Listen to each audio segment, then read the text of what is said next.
दारू खा के मारने लगती है एक टमाटर से। बचेगा बेटे तो बड़ा बात की है।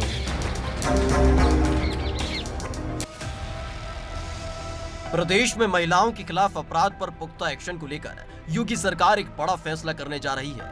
ये साफ हो चुका है, इसकी तस्दीक मुख्यमंत्री योगी आदित्यनाथ का बयान खुद कर रहा है। सवाल ये है कि मुख्यमंत्री को आखिर इस पर फैसला सीधे क्यों लेना पड़ रहा है? क्या जिले में बैठे पुलिस अफसरों को इसका इल्म नहीं है, या फिर ऐसे मामलों पर काबू पाना उनके बूते के बाहर हो चुका है? इस सवाल को जहन में रखकर ही कानपुर के रसूलाबाद के इस मामले को समझना जरूरी है। सोचिए, पुलिस की नाक के नीचे एक ऐसा शर्मनाक खेल चल रहा है जिसको देखने और सुनने के बाद किसी का भी मन हिकारत से भर जाए।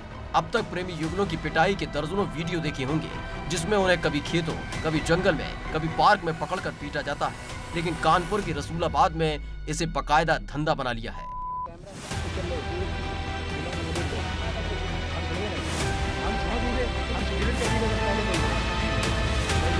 कान खड़े हो गए ना आपके?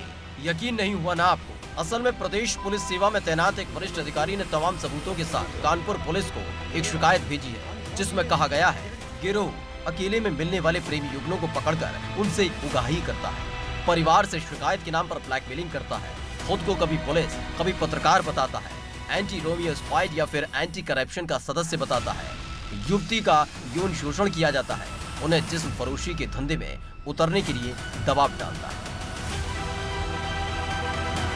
सवाल सिर्फ रसूलाबाद में इस गिरोह का नहीं है, बल्कि यहाँ रायपुर, शिवली जैसे दूसरे इलाकों में होटल और पुलिस के रवैये का है, जिनके लिए भी कहा जा रहा है कि वो भी इन प्रेमी युगलों के शोषण में पीछे नहीं है। ये दावा किया है प्रदेश के सीनियर IPS अमिताभ ठाकुर ने। उन्होंने इसकी शिकायत कानपुर देहात पुलिस को भेजकर एक्शन की बात कही है।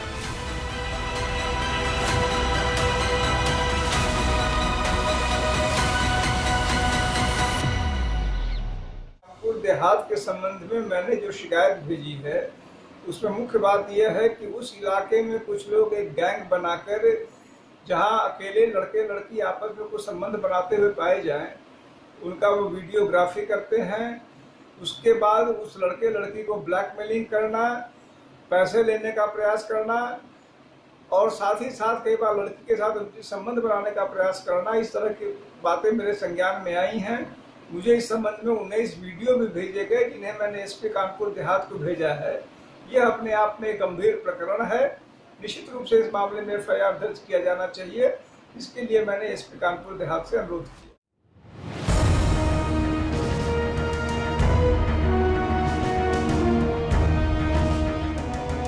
इस मसले की सच्चाई को भले ही संदेह के दायरे में खींच लिया जाए, लेकिन इसकी गंभीरता का विवाद नहीं खड़ा किया जा सकता, क्योंकि लखनऊ में बैठे IPS को इसकी खबर है और कानपुर देहात पुलिस को नहीं। इस पर यकीन करना नामुमकिन है। वैसे भी जिस तरह से कानपुर शहर की पुलिस बीते दिनों सुर्खियां बटोर चुकी है, उसने समूची पुलिस व्यवस्था पर सवाल तो खड़े किए ही हैं। ऐसे में कानपुर देहात पुलिस पर उठे इन सवालों का जवाब वो कैसे देगी, ये भी तय करना होगा।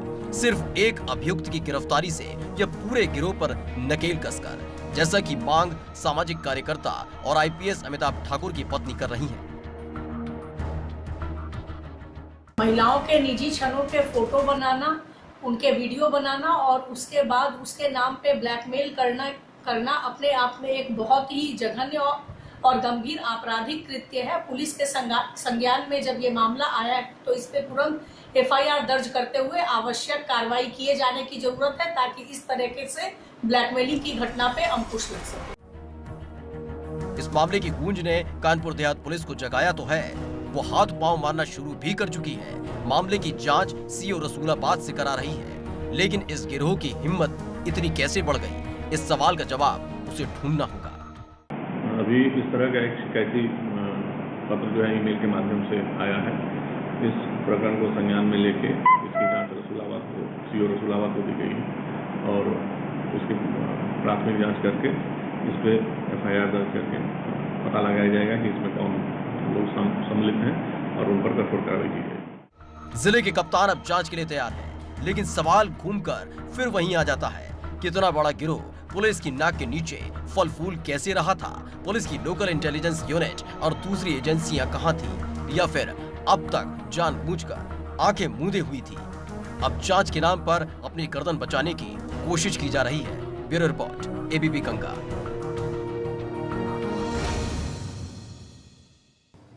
जब कानपुर देहात की बात चल ही निकली है तो कानपुर शहर का हाल भी आपको बता दें।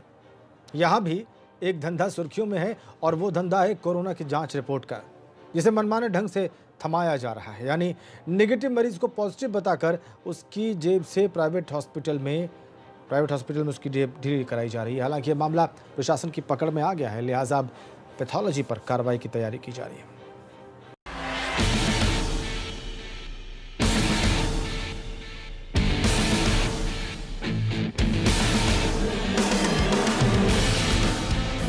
प्रदेश में कोरोना के ग्राफ को लेकर सरकार सख्त है, फिक्रमंद है। फिर चाहे वो राजधानी लखनऊ हो, कानपुर हो, आगरा हो या मेरठ, हर जिलों में आंकड़े बताते हैं कि कोरोना पर काबू पाने की कोशिशें लगातार जारी हैं और सरकार लगातार सख्ती बरत रही है।